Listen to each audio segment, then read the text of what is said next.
Good afternoon student. पिछली तासिका में हमने पल्लवन के बारे में जानकारी प्राप्त की। आज हमें व्याकरण से संबंधित अलंकार के बारे में जानकारी प्राप्त करनी है।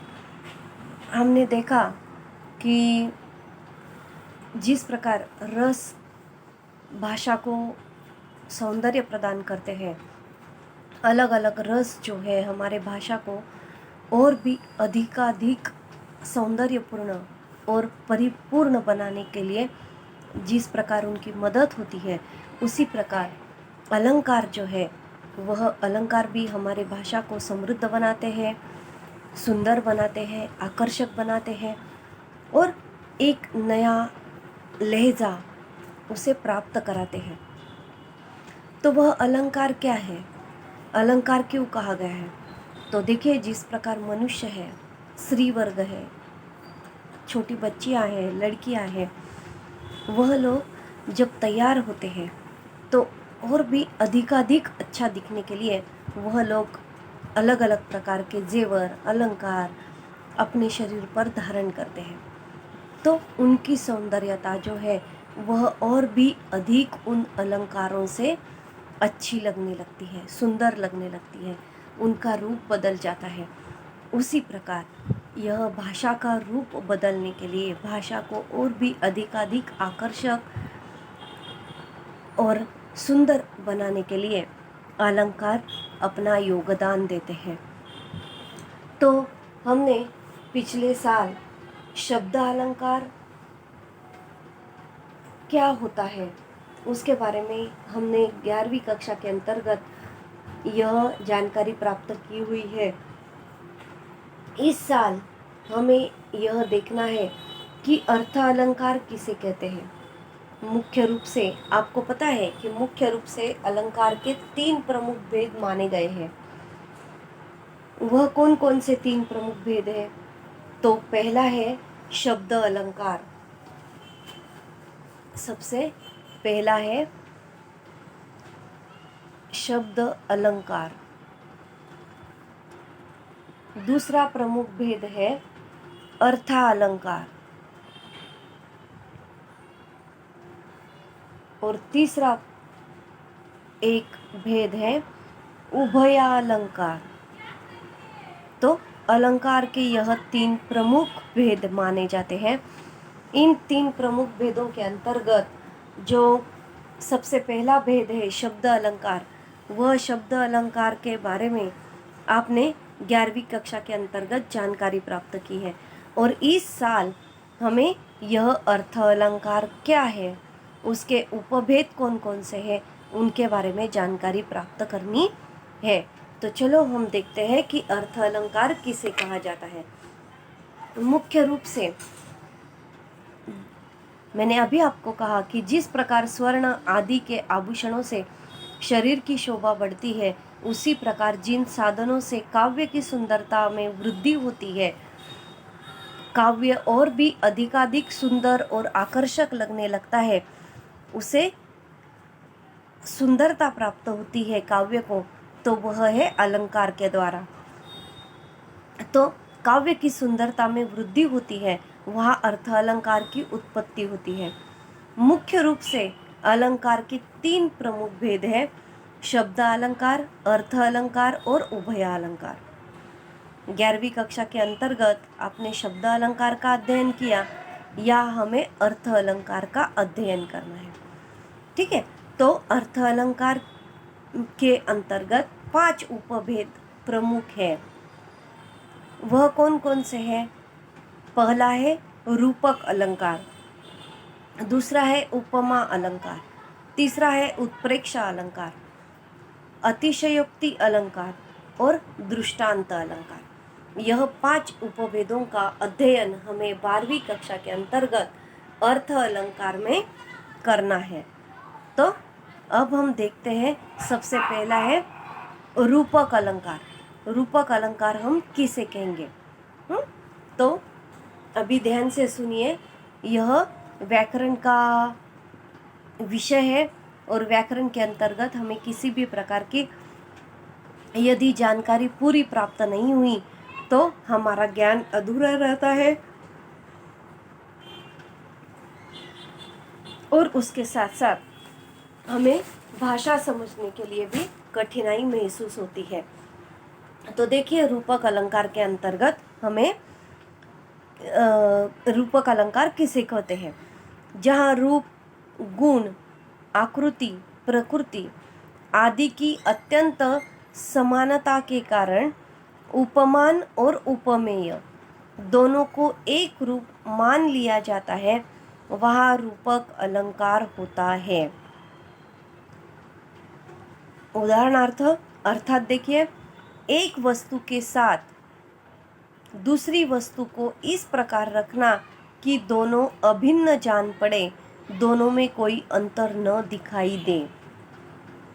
यानी कोई दो वस्तुएं हैं, उन दोनों वस्तुओं को एक साथ ऐसे रखा जाना चाहिए कि उनके अंतर्गत कोई भिन्नता है या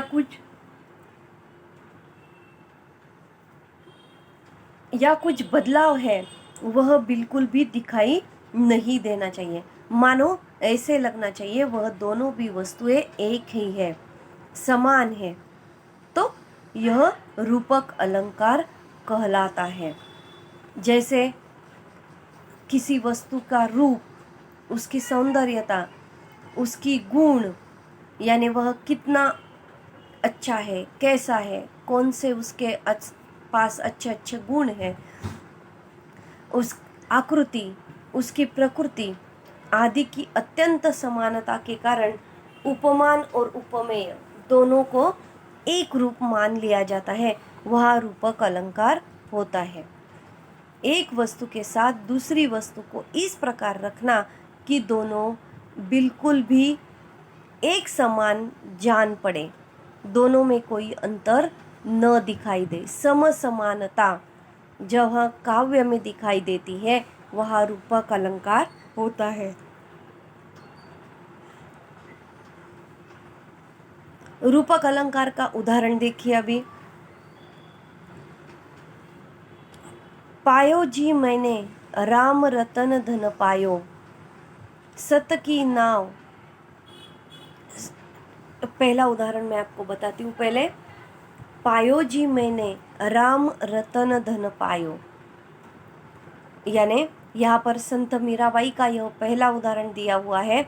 अभी देखिए, संत मीराबाई के काव्य जो तैयार किए गए हैं, उन्होंने पूरे अपने काव्य में श्री कृष्ण का विषय लिया हुआ है। श्री कृष्ण को उन्होंने अपना भगवान, अपना पति, अपना पिता सब कुछ मान लिया था और उनके काव्य में भी वही सारी बातें हमें दिखाई देती है। तो श्री कृष्ण और राम दोनों एक ही है, ऐसा वह मानते थे।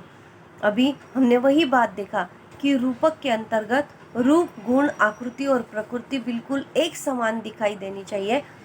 कोई भी दोनों में अंतर या दोनों वस्तुओं में, दोनों व्यक्तियों में कोई भी दो अलग चीजें हैं, ऐसा नहीं जान पड़ना चाहिए। वह मानो दोनों एक ही है, राम भी एक है और राम और श्री कृष्ण दोनों में कोई अंतर नहीं है, दोनों समान है। दोनों के गुण, दोनों का कार्य, दोनों की सारी बातें भगवान स्वरूप है, ऐसा संत मीराबाई ने कहा हुआ है। और वही उदाहरण उन्होंने यह रूपक अलंकार में दिया है कि पायो जी मैंने राम रतन धन पायो, यानी मैंने क्या क्या प्राप्त किया है? मैंने राम और रतन जो है वह प्राप्त किया है, और राम और श्री कृष्ण यह जो है, यही मेरे धन है, यही मेरी संपत्ति है। श्री कृष्ण और राम यह मेरा धन है, मेरी संपत्ति है, मेरी जमा पूंजी है, मेरा सब कुछ है। तो यह रूपक अलंकार का पहला उदाहरण हमने यहाँ पर देखा। दूसरा उदाहरण देखिए, सत की नाव खेवटिया सद्गुरु भवसागर तरी आओ। अभी यहाँ पर रूपक अलंकार किस प्रकार है, देखिए दोनों चीज़ें एक समान किस तरह से है। सत्य की नाव, सत्य यानी सत्य, सत्य की नाव जो पानी में चलती है नैया, उस नैया को नाव कहा है। सत्य यानी सत्य की नाव। खेवटिया सद्गुरु, जो इंसान सत्य होता है, सत्य के मार्ग पर चलता है, उसकी नैया कौन चलाता है, खुद सद्गुरु चलाते हैं। खेवटिया सद्गुरु यानी वह, उसकी नैया किनारे पर सद्गुरु खुद लेकर जाते हैं। किसी भी प्रकार की तकलीफ सत्य इंसान को नहीं होती है, इसलिए हमेशा सत्य बोलना चाहिए, हमेशा सत्य के साथ चलना चाहिए। खेवटिया सद्गुरु भवसागर तारी आओ, भवसागर पार कर दिया है, किनारे पर नैया चली आई है। किसकी नैया किनारे पर चली आ सकती है, जो इंसान सत्य होता है, सत्य के मार्ग पर चलता है, उसी व्यक्ति की नैया सद्गुरु खुद किनारे तक सुरक्षित लेकर जाते हैं। किसी प्रकार की तकलीफ उन्हें नहीं होने देते हैं। यानी पहले उदाहरण में हमने देखा राम और श्री कृष्ण एक जैसे हैं, और वह एक जैसे किस प्रकार है, तो मेरा धन है, मुझे कुछ नहीं चाहिए, मुझे बस यही दे दो, ऐसे संत मीराबाई कहती है। दूसरे इसमें सत्य पर चलने वाले इंसान के बारे में उसके गुण यहाँ पर दिखाए गए हैं कि वह गुण किस प्रकार के उसके अंतर्गत बहुत ही अच्छे हैं। सत्य के मार्ग पर चलने वाला इंसान कभी भी कहीं पर भी तकलीफ में, संकट में नहीं आता है, और आता भी है तो उसे सुखरूप अच्छी तरह से उस दलदल से, गंदगी से, संकट से, समस्या से बाहर निकालने का काम खुद सद्गुरु करते हैं, भगवान करते हैं। यह रूपक अलंकार का दूसरा उदाहरण है। तीसरा उदाहरण देखिए, सिर झुका तूने नियति की मान ली यह बात, सिर झुका तूने नियति की मान ली यह बात, स्वयं ही मुरझा गया तेरा हृदय जल जात। उदाहरण देखिए, सिर झुका तूने नियति की मान ली यह बात, नियति की यह बात हमने मान ली है, हमने सिर झुका दिया है, क्यों, स्वयं ही मुरझा गया तेरा हृदय, तेरा हृदय मुरझा गया है, तू खुद स्वयं मुरझा गया है, हृदय जला हुआ है, तेरा हृदय जल रहा है। और हृदय जब जल जाता है तो खुद हमारा मन जो है वह स्वयं अपने आप मुरझा जाता है, और मुरझा जाने के कारण सिर जो है वह अपने आप झुक जाता है। तो यह एक और बात दूसरी बात से रिलेटेड है, संबंधित है। सिर कब झुकता है, सिर झुकाने की नौबत कब आती है, स्वयं हम खुद अपने मन से क्यों मुरझा जाते हैं, और हृदय हमारा जल जाता है।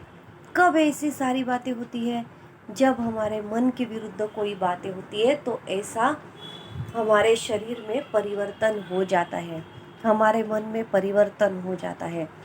यह कवि ने यहाँ पर हमें रूपक अलंकार का उदाहरण देते हुए बताया है। चौथा उदाहरण है, राम नाम मणि दीप, राम नाम मणि दीप धरू जिह देहरी द्वार, तुलसी भीतर बाहर हूँ जो चाहसी उजियार। राम नाम जिसके मन में चलता है, हमेशा जो व्यक्ति राम का जप करता है, राम का नाम लेता रहता है, उस इंसान का घर में, उस इंसान के दिल में, मन में हमेशा दिए जलते रहते हैं। उसके घर में, उसके मन में कभी भी अंधेरा नहीं होता है। जीह देहरी द्वार, अपना जीव जो है, अपना शरीर जो है, वह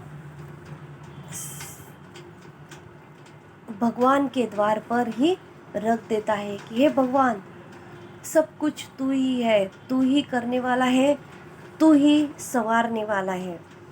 तो सब कुछ यह जो चल रहा है, यह आपके मर्जी के अनुसार चल रहा है। आप खुद सब इससे मुझे बाहर निकालिए। तुलसी भीतर बाहर हो, तुलसी घर के बाहर है, आंगन में है। जो चाहसी उजियार, जो चाहे वह कर सकती है। लेकिन क्या करती है तुलसी? हमारे आंगन में चल रहती है, लेकिन हमारे पूरे परिवार को, हमारे घर को, हमारे सारे समस्याओं को सामना करने की ताकत देती है। दरवाजे के बाहर से ही तुलसी हमारे संकटों को निकाल बाहर कर देती है। तो यहाँ पर यह रूपक अलंकार का अलग अलग उदाहरण देकर आपको यह बात समझाने की कोशिश की हुई है। इससे आपको समझ में आया अलग अलग उदाहरणों के द्वारा कि जहाँ रूप और गुण, आकृति और प्रकृति आदि की अत्यंत समानता के कारण उपमान और उपमेय दोनों को एक रूप मान लिया जाता है। यानी उपमा किसे दी जा रही है और किस प्रकार की दी जा रही है, उपमा क्या दी जा रही है और किसे दी जा रही है, यह दोनों बातों में समानता दिखाई देनी चाहिए। अभी पहले उदाहरण में श्री कृष्ण और राम दोनों की तुलना की गई है, दोनों को एक समान मान लिया गया है और वही उन दोनों को अपना परमेश्वर माना हुआ है। दूसरे उदाहरण में सद्गुरु और सत्य वचन दोनों को एक साथ रखने की कोशिश की हुई है, उपमान और उपमेय को।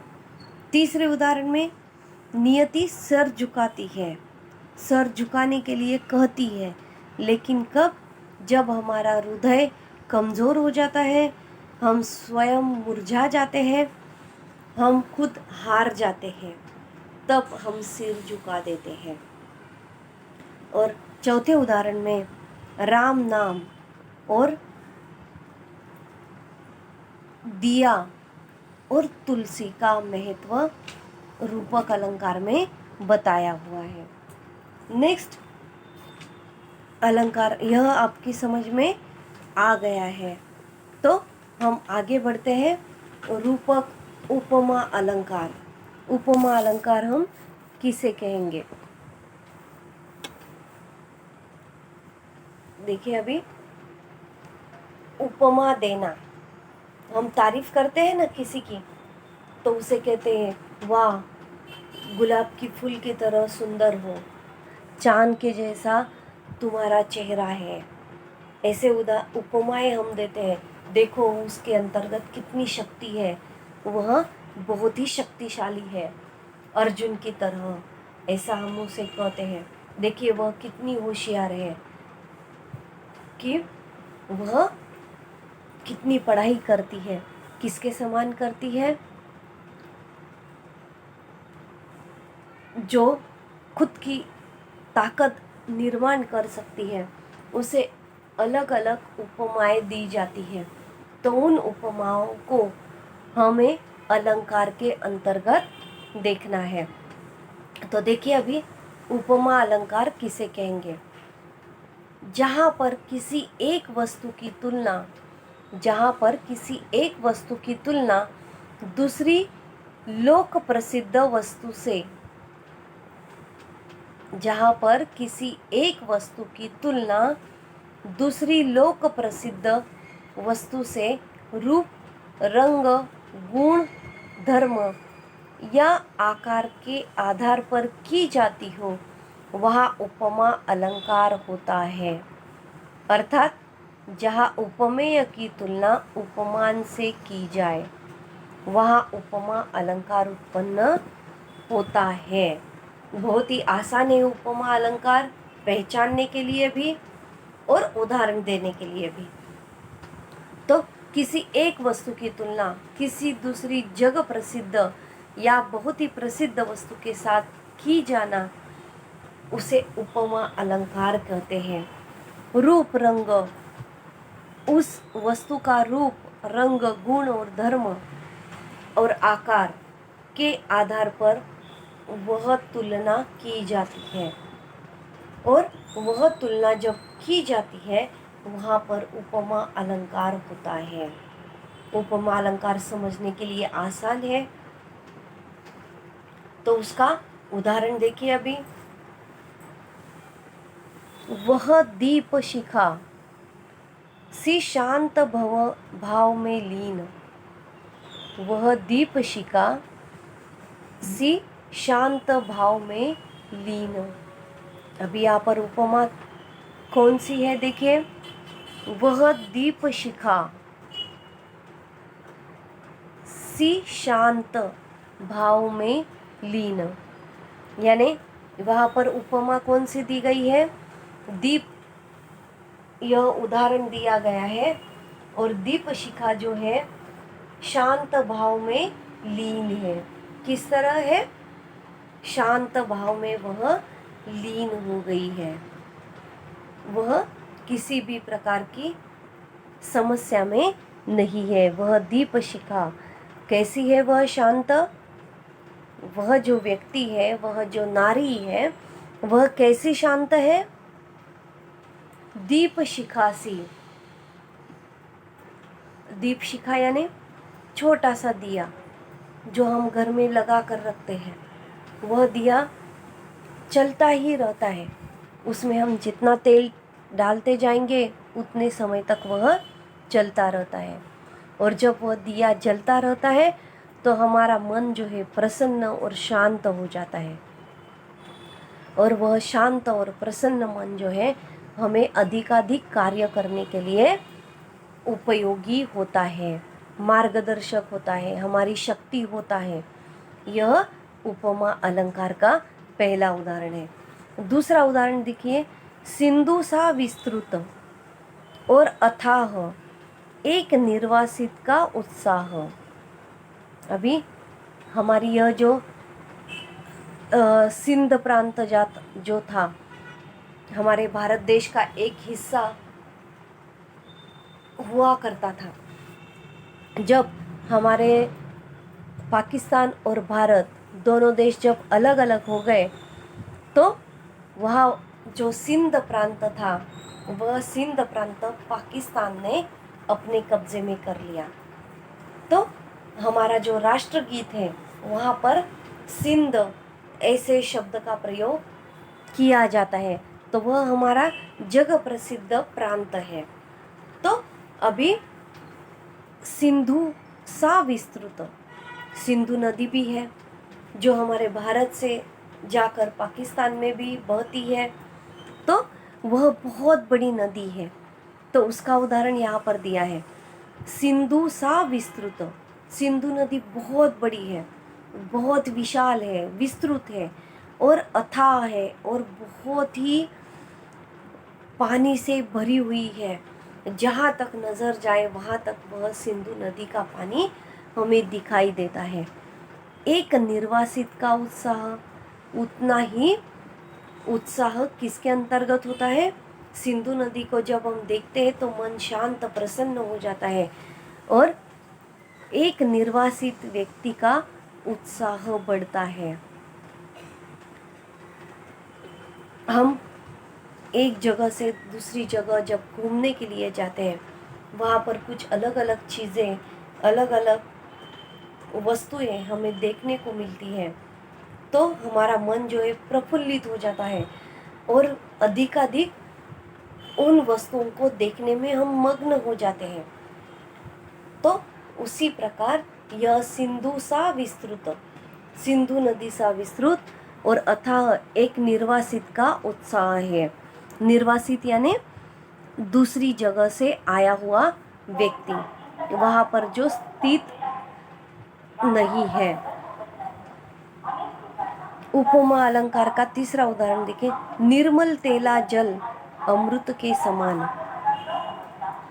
नदी का जल कैसा है?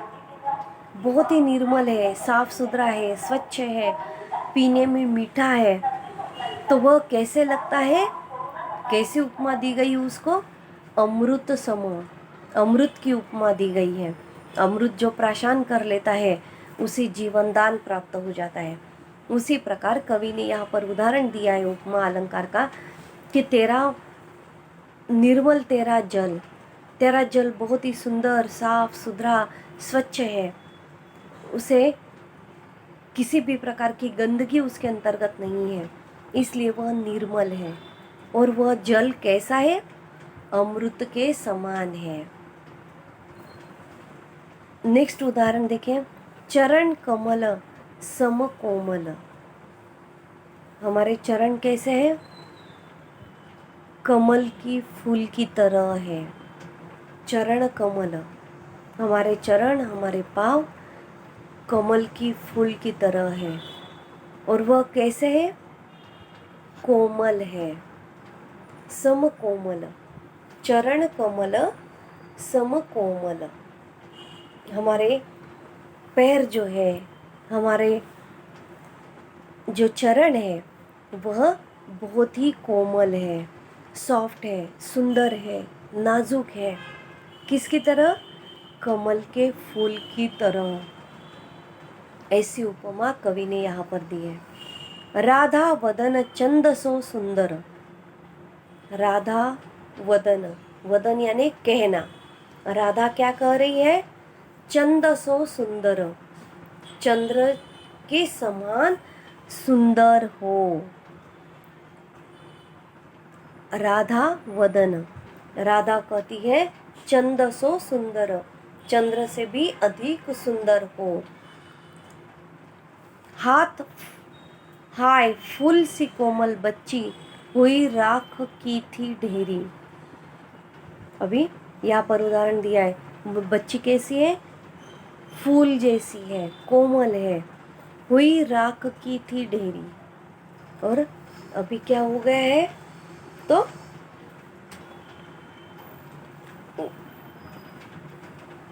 हाय फूल सी कोमल बच्ची, बच्ची कैसी है? फूल जैसी है, कोमल है, हुई राख की थी ढेरी। कैसी हो गई है? अभी राख की तरह हो गई है, वह बिल्कुल भी काम की नहीं है। इस प्रकार यह उपमा अलंकार का उदाहरण हमने यहाँ पर देखा कि किसी एक वस्तु को दूसरी जगह प्रसिद्ध या बहुत ही प्रसिद्ध वस्तु का तुलना उसके साथ की जाए, उसे उपमा अलंकार कहते हैं। नेक्स्ट, उत्प्रेक्षा अलंकार। तीसरा अलंकार है हमारा उत्प्रेक्षा अलंकार। देखिए, उत्प्रेक्षा अलंकार हम किसे कहेंगे? जहाँ उपमेय में उपमान की संभावना, जहाँ उपमेय में उपमान की संभावना या कल्पना की जाती है, वह उत्प्रेक्षा अलंकार होता है।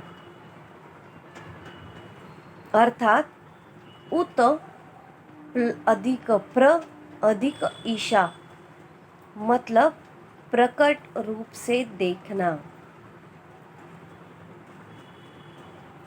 फिर से कहती हूँ आपको, देखिए, जहाँ उपमेय में उपमान की संभावना, उपमेय में उपमान की संभावना, उपमेय यानी जो प्रमुख है। अभी यहाँ पर उदाहरण देती हूँ, निर्मल तेरा जल अमृत सम, यानी निर्मल यह उपमेय है और उपमान क्या है? अमृत सम, अमृत है। तो जहाँ उपमेय में उपमान की संभावना या कल्पना की जाती है, वह उत्प्रेक्षा अलंकार होता है। जहाँ उपमेय में उपमान की संभावना या कल्पना की जाती है वहाँ उत्प्रेक्षा अलंकार होता है। अर्थात उत प्र अधिक ईशा मतलब प्रकट रूप से देखना। इस अलंकार में मानो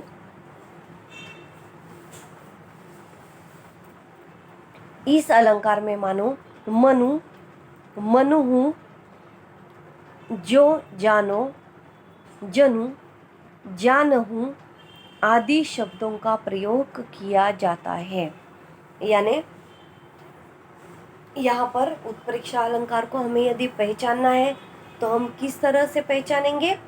तो यहाँ पर हमें बताया गया है कि उपमेय में उपमान की संभावना या कल्पना की जाती है वह उत्प्रेक्षा अलंकार होता है। अर्थात उत अधिक प्र अधिक ईशा मतलब प्रकट रूप से देखना। यह प्रकट रूप से देखने का जो भाषा का तरीका है, पद्धति है, उसे उत्प्रेक्षा अलंकार कहते हैं। इस अलंकार में मानो मनु मनहु जो जानो जनु जानहु आदि शब्दों का प्रयोग किया जाता है। अभी उदाहरण देखिए। गोरे मुख पर साम तिल, गोरे मुख पर शाम तिल यानी चेहरा बहुत ही सुंदर है, मुलायम है, कोमल है और गोरा है, पर पूरे गोरे चेहरे पर मुख पर शाम जैसे तिल है। शाम यानी सावला वर्ण, श्री कृष्ण सावले वर्ण के थे तो श्याम तिल, गोरे मुख पर श्याम तिल, लागत अति अभिराम बहुत ही अच्छी लगती है। मानहु मनहु चंद बिछाह के पढ़े साल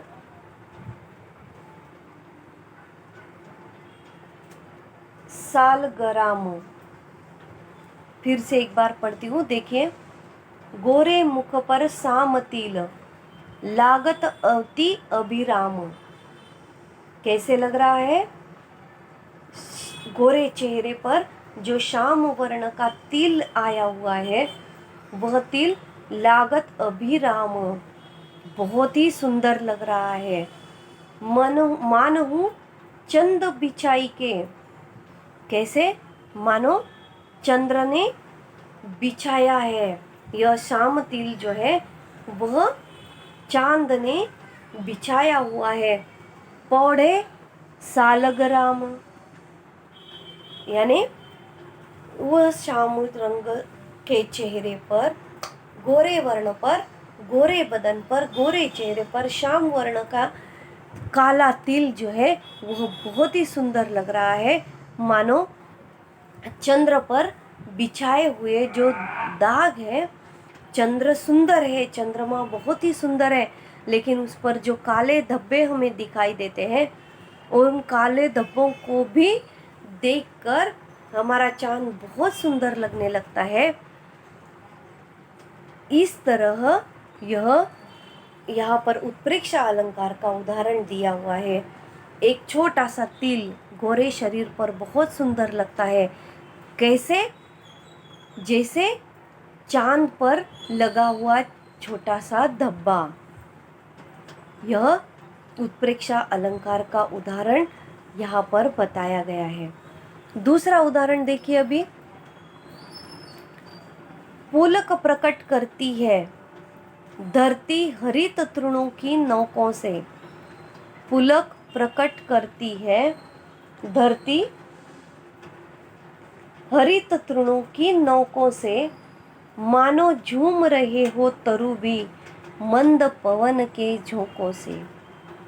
पुलक प्रकट करती है, धरती माता बहुत ही प्रसन्नता प्रकट करती है। धरती हरित तृणों की नौकों से, कब धरती सुख और शांति धरती को मिलती है? जब बहुत बारिश होती है, अच्छी बारिश होती है, धरती के ऊपर छोटे छोटे हरियाली छा जाती है, वह हरी तृणों की देखकर यह धरती प्रफुल्लित हो जाती है और मानो धरती ने हरे रंग का वस्त्र पहना हुआ है। हरे रंग का जो पूरा उसका रूप है वो बहुत ही सुंदर दिखाई देता है, बहुत अच्छा लगता है। मानो झूम रहे हो तरु भी, मानो हवा के झोंके पर जो छोटे छोटे हरे रंग के पत्ते आए हुए हैं, छोटे छोटे पौधे आए हैं, सब धरती हरियाली से भर गई है।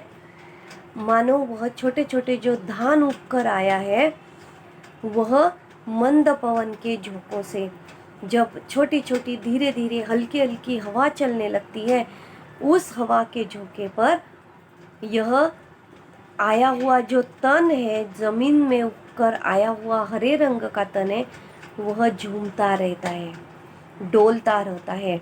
यह कवि ने बहुत ही सुंदर उदाहरण उत्प्रेक्षा अलंकार का दिया हुआ है।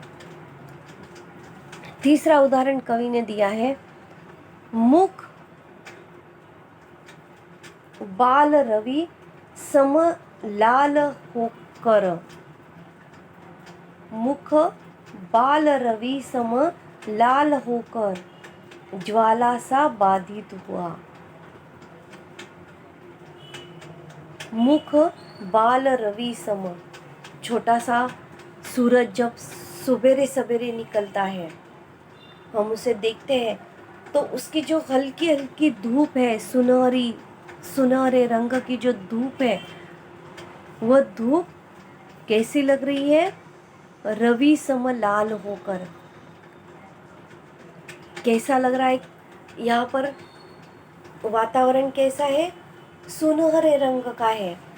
सूरज जब सवेरे निकलता है वह सुनहरी किरणों के साथ निकलता है, लेकिन वही बाल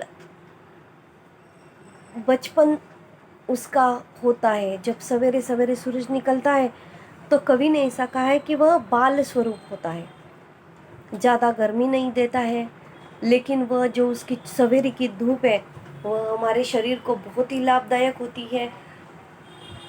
लेकिन वही सूरज जब थोड़े थोड़े समय के बाद तपता चला जाता है और वह दोपहर के 12 बजे का सूरज जब हम देखते हैं तो वही सूरज जो सवेरे सुनहरे रंग का लग रहा था, वह सूरज ज्वाला सा हो गया है।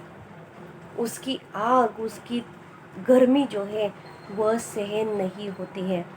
ऐसा उत्प्रेक्षा अलंकार का यह तीसरा उदाहरण हमने देखा। नेक्स्ट जो है, कहती हुई यो उत्तरा के नेत्र, कहती हुई यो उत्तरा के नेत्र जल से भरे गए।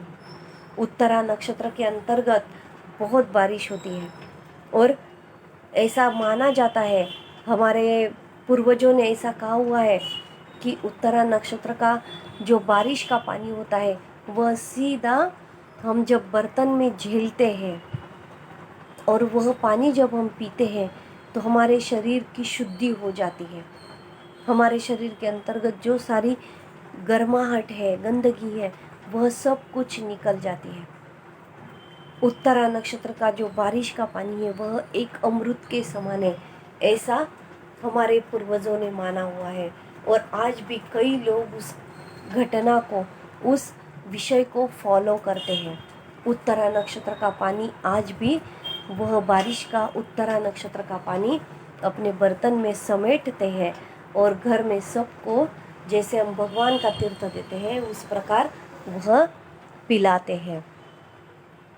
तो कहती हुई यो उत्तरा के नेत्र जल से भर गए हैं। उत्तरा नक्षत्र का जो आंखें हैं वह कैसी है? जल से भर गई है। हिम के कणों से, बर्फ के कणों से पूर्ण मानो हो गए पंकज नए। मानो वह छोटे छोटे बारिश की जो बूंदे हैं वह बर्फ के, हिम के कणों के समान है। मानो हमारी इच्छा आकांक्षा जो थी देखने की, उस कारण हमारे नेत्र जो है वह बरस रहे हैं। और वह हिमकंड कैसे लग रहे हैं? छोटे छोटे पंकज बन गए हैं, दो बिंदु बन गए हैं और बहुत ही सुंदर लगने लगे हैं। तो यहाँ पर हमने रूपक अलंकार, उत्प्रेक्षा अलंकार और उपमा अलंकार तीनों का अध्ययन यहाँ पर किया हुआ है। नेक्स्ट तासिका में हम अतिशयोक्ति अलंकार और दृष्टांत अलंकार का अध्ययन करेंगे।